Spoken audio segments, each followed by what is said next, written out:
Bonjour, bonsoir tout le monde. Aujourd'hui, on entamera le principe de fonctionnement de la fibre optique. Comment circule la lumière dans la fibre optique? La lumière se déplace en ligne droite à la même vitesse dans le même milieu. La variation de la lumière d'un milieu à un autre est relative à l'indice de réfraction de chaque matière. Sachant que la vitesse de la lumière dans le vide est de 3 fois 10 puissance 8 mètres par seconde, le symbole de l'indice de réfraction est n, qui varie d'un milieu à un autre.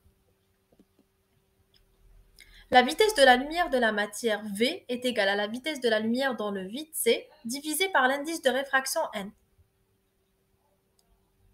Pourquoi la lumière reste à l'intérieur de la fibre? Le vacuum ou le vide et l'air ont le même indice de réfraction n, qui est égal à 1, et la vitesse de la lumière V qui est égale à 3 fois 10 puissance 8 mètres par seconde. L'indice de réfraction de l'eau, du verre et du diamant diffère de sorte plus ils augmentent, plus la vitesse de la lumière est moindre, ce qui explique le confinement de la lumière à l'intérieur de la fibre. Réfraction interne totale.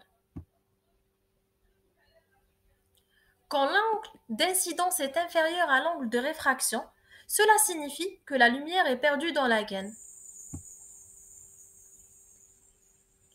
On augmente l'angle d'incidence donné et l'angle de réfraction devient 90 degrés. C'est l'angle critique. Cela signifie que le rayon est réfracté et dirigé dans la même direction que la ligne de séparation. Par conséquent, lorsque l'angle d'incidence est augmenté au-delà de cette valeur et devient supérieur à l'angle critique, le rayon est réfléchi et revient dans le même milieu que le rayon incident. C'est ce qu'on appelle effet miroir. De cette façon, on aurait terminé notre explication du principe de fonctionnement de la fibre optique.